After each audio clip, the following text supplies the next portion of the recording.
করে যে না এই লোকটার যোগ্যতা কম। আরে বেটা, ফ্যান ফলোয়ার্স হয় যদি যোগ্যতার সবচেয়ে বড় প্রমাণ হতো, বাংলাদেশে হিরো আলমের মতো সফল আর কেউ নাই সিরাজগঞ্জের।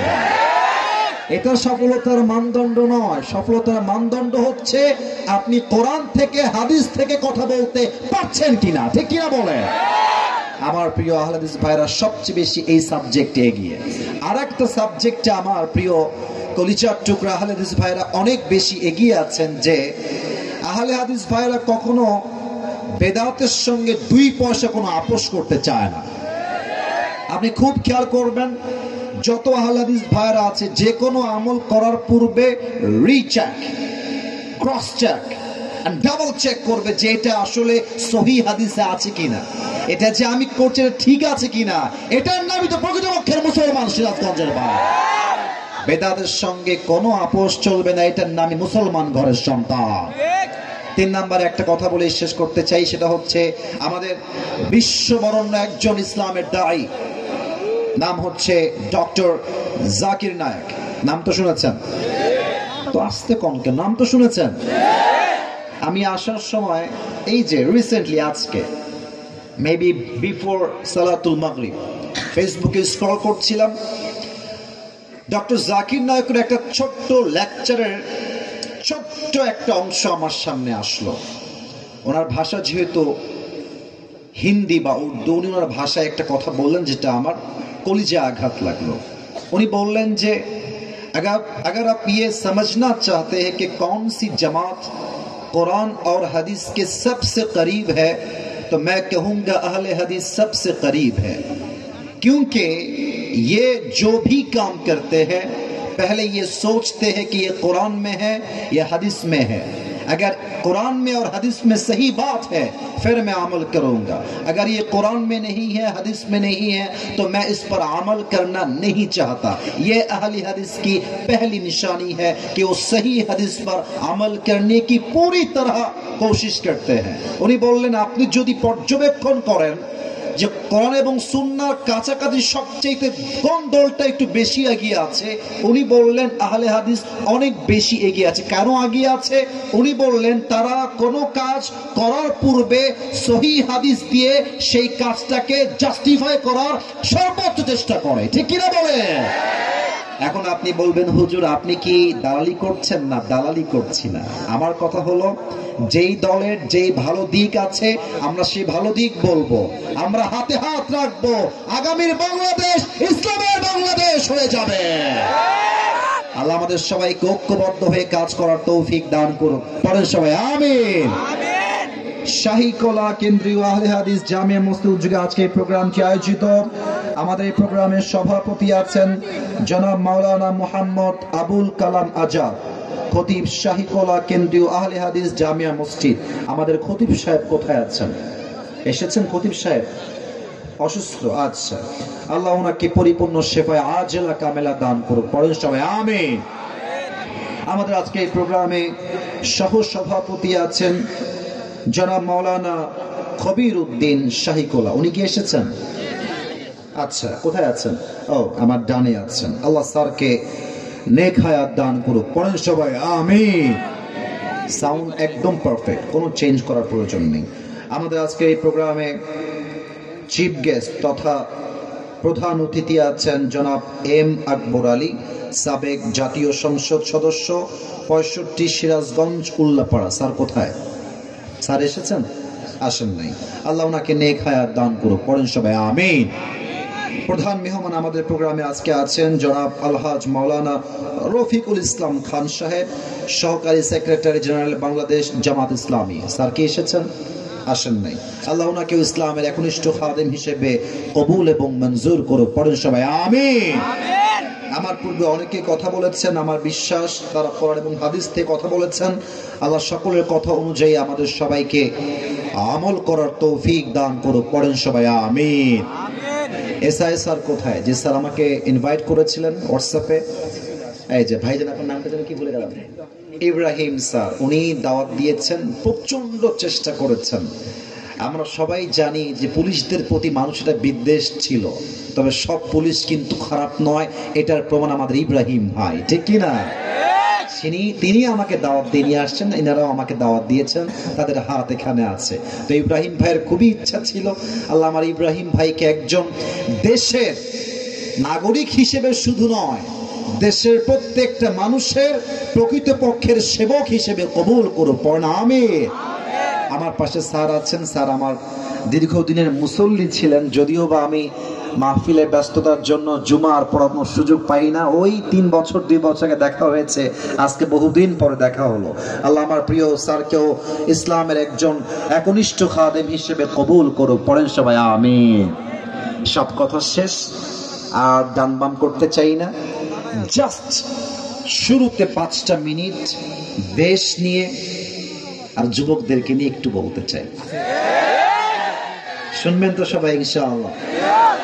আর এই ভূমিকার কথা শেষ হয়ে গেলে আমরা একটা নির্দিষ্ট বিষয়ে 1 ঘন্টা ওয়াজ শুনবো। 12টার মধ্যে ওয়াজ ক্লোজ হবে, এই জন্য কারণ এখানে প্রত্যেকটা মানুষ শিক্ষিত, আপনারা বুঝবেন পয়েন্টটা। ওয়াজ লম্বা হওয়ার চাইতে কনস্ট্রাকটিভ হওয়া বেশি জরুরি, ওয়াজ লম্বা হওয়ার চাইতে ফজরের নামাজটা জামাতে পড়া বেশি জরুরি। আসুন আমরা বাংলাদেশ নিয়ে 2টি কথা বলি। বাংলাদেশ এবার বলেন তো পরাধীন না স্বাধীন হয়েছে? মাশাআল্লাহ, আওয়াজটা খুবই ভালো লেগেছে। আর সিরাজগঞ্জের মানুষের একটা খুব ভালো স্বভাব আছে, এরা কথা বললে কাপুরুষের মতো নয়, বীর পুরুষের মতো কথা বলে। আর আপনি খুব খেয়াল করবেন, সিরাজগঞ্জের মানুষকে সবাই কিন্তু ভয় পায়। এটা বানাই বললাম না, মেহরবানি করে বানাই বললাম না, এটা আমি বানাই বলি না, এটা আমি বাস্তব বলছি। এবার খুব খেয়াল করবেন, সিরাজগঞ্জের মানুষের সঙ্গে চালাকি করে কেউ আগে যেতে পারবে না। এটা ক্লাস হতে পারে, স্কুল হতে পারে, কলেজ হতে পারে, বিদেশ হতে পারে, সিরাজগঞ্জের মানুষ যেখানেই যাবে সবার চাইতে 10 ধাপ সামনে এগিয়ে থাকবে। এজন্য কথা যেন আস্তে না হয়ে যায়। বলেন তো দেশটা পরাধীন না স্বাধীন? একজন যুবক তার বুকের তাজা রক্ত দিয়ে দেশটাকে স্বাধীন করেছিল, 2 হাত এমন করে পেতে দিয়ে। যুবকটার নাম কি ছিল? শহীদ আবু সাইদ প্রমাণ করেছে, মুসলমান বাঁচলে বীর পুরুষের মতো বাঁচে, কাপুরুষের মতো নয়। আমাদের মাননীয় কনফার্ম জান্নাতি আপা যিনি ছিলেন, সোনামণি এত আওয়াজ করা যাবে না, আমি বলি, আমাকে কথা বলতে দাও। উনি আসলে এখানে অনেক দলের লোক আছেন আমি জানি, উইথ ডিউ রেসপেক্ট, সম্মান দিয়ে বলছি, আমাদের আপা খুব ভালো অভিনয় জানতেন, অনেক ভালো অভিনয় জানতেন। মাশাআল্লাহ, উনি যদি সত্যি একজন নায়িকা হতেন, উনি অবশ্যই নোবেল প্রাইজ অবশ্যই পেতেন বলে আমি বিশ্বাস করি। মাশাআল্লাহ, অসাধারণ অভিনয় স্কিল তার। 3 আগস্টে যখন ঢাকার মেট্রো রেলে আগুন জ্বলে গেল, আগুন লেগে গেল, উনি মিডিয়ার সামনে আসলেন, এসে আমি তো অভিনয় করতে পারি না, তাই আমি অভিনয় করতে পারছি না, তবে এতটুকু বলবো, একটা টিস্যু নেই। এভাবে টিস্যুটা নাকে দিয়ে মুছতেছে। আমার খালি একটা কথাই মাথায় আসে, নাটক কম করো প্রিয়, তোমাকে সবাই চেনে। উনি বললেন যে মেট্রো রেলে আগুন লেগে গেছে, এইটা আমার ঠিক করতে 300 কোটি টাকা লেগে যাবে। আমি বললাম यार ये तो बहुत बड़ा नुकसान हो गया, 300 কোটি টাকা। আহা, ছাত্ররা কাজটা মোটেও ঠিক করে নাই। পরে উনি 5 আগস্টে মামুর বাড়ি দিল্লি পালিয়ে গেলেন। আমি দেখলাম ঠিক কিছুদিন পরে ডক্টর ইউনূস সাহেব আসলেন, 300 কোটি নয় 20 কোটির কবেই ঠিক হয়ে গিয়েছে। এবার সিরাজগঞ্জের মানুষ বড্ড চালাক, আপনারা ব্রেন দিয়ে একটু ভাবেন, যেই মহিলা এক চান্সে 280 কোটি মারতে পারে, সেই মহিলা 16 বছরে কত হাজার কোটি মারতে পারে? Just think about it, just think about it, একবার ভাবেন। এজন্য 2টা কথা বলবো, আগে ভূমিকায় বলে ফেলেছিলাম। মূল কথা হচ্ছে, 1 নাম্বার, আগামীতে দেশে নির্বাচন হবে, আহলে হাদিস বুঝি না, জামাত বুঝি না, চরমনায় বুঝি না, তাবলিগ বুঝি না, বিএনপি বুঝি না, জাতীয় পার্টি বুঝি না, আগামীর বাংলাদেশে কোন নারীকে প্রধানমন্ত্রী হিসেবে সহ্য করা যাবে না। 1 নাম্বার দাবি। 2 নাম্বার কথা, তাকবীর পরে let me finish, let me talk first, please stop, থামেন, আমি শেষ কথা বলি, তারপরে তাকবীর দিবেন। 2 নাম্বার দাবি, আমরা আগামীর বাংলাদেশে এমন একজন প্রধানমন্ত্রীকে দেখতে চাই যিনি পুরুষ হবেন এবং তিনি এতটা যোগ্যতা সম্পন্ন হবেন। আমার মাতৃভূমি বাংলাদেশের প্রধানমন্ত্রী যেমন একই সময়ে জাতীয় সংসদে দাঁড়িয়ে বাংলাদেশের পক্ষে বলিষ্ঠ কণ্ঠে বক্তব্য দিবেন এবং তার যোগ্যতা এতটা হাইলি কোয়ালিফাইড হবে, আমার দেশের প্রধানমন্ত্রী জাতীয় সংসদে যেমন বক্তব্য দিবে, তিনি চাইলে জাতীয় মসজিদ বাইতুল মুকাররমে দাঁড়িয়ে জুমার খুতবা দেওয়ার যোগ্যতাও রাখবে। এবার সবাই একমত কিনা দুই হাত তুলে দেখা দেয়।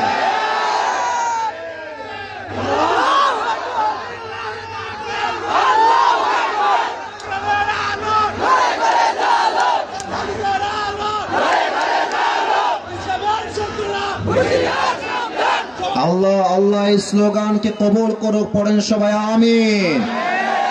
এটা সিরাজগঞ্জের মাটি, এখানকার মানুষ একমাত্র আল্লাহকে ছাড়া কাউকে ভয় পায় না। সিরাজগঞ্জের ভাই, আপনারা আমাদেরকে রাজাকারের ট্যাগ দিয়েছেন, জঙ্গিবাদের ট্যাগ দিয়েছেন, আজহারী সাহেবকে রাজাকারের ট্যাগ দিয়ে, মিথ্যা জামাতের ট্যাগ দিয়ে দেশ ছাড়তে আপনারাই বাধ্য করেছিলেন। আমি স্পষ্ট ভাষায় বলছি, আপনারা 2020 সালে আজহারী সাহেবকে জামাতের ট্যাগ দিয়ে দেশ ছাড়তে বাধ্য করেছিলেন। আজকে তাকায় দেখেন, চট্টগ্রামের প্যারেড ময়দান প্রমাণ করে দিয়েছে এই দেশের মানুষ ইসলামকে কলিজার থেকে ভালোবাসে। যত আপনি ইসলামকে দমন করতে চাইবেন, মাথায় রাখবেন আল্লামা দেলোয়ার হোসেন সাঈদী হুজুর বলেছিলেন, যারা তোমরা আমাদেরকে মৌলবাদী বলে গালি দাও, আমরা হলাম মূলবাদী, তোমরা সব আগাবাদী। বলেন তো, গাছের আগায় শক্তি বেশি হয় না গোড়ায় শক্তি বেশি হয়? উনি বলতেন তোমরা থাকো গাছের আগায়, বাড়াবাড়ি বেশি কইরো না সোনামণিরা।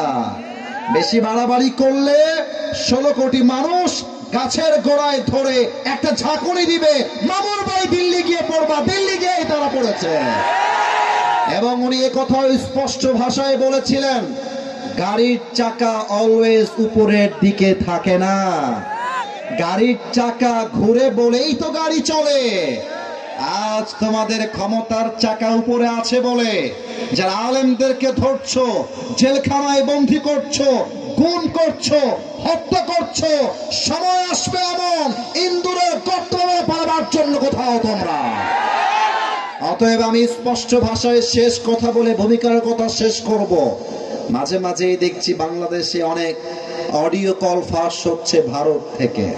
আসলে কি জানেন, স্বামীর কোলে বউ গেলে, বউয়ের কোলে স্বামী আসলে এমনিতেই শক্তি বেড়ে যায়। তবে আমি স্মরণ করাতে চাই 5 আগস্টের কথা। বাংলাদেশের মানুষ এতটাও বোকা নয়। আপনারা এসে ক্ষমতার চেয়ার দখল করবেন, আবার স্বৈরাচারী রাজতন্ত্র কায়েম করবেন, সিরাজগঞ্জের সন্তানরা তাদের রক্ত দেওয়ার জন্য, শহীদ হওয়ার জন্য প্রস্তুত হয়ে যাবে। আল্লাহ আগামীর বাংলাদেশকে ইসলামের বাংলাদেশ করে দিক, পড়েন সবাই আমিন। আমার কথা কি কোনোভাবে রাগটা করলেন নাকি আপনারা? আমি কথা মিথ্যা বললাম না সত্যি বললাম? বলেন বলেন বলেন। আচ্ছা, আপনাদের বউ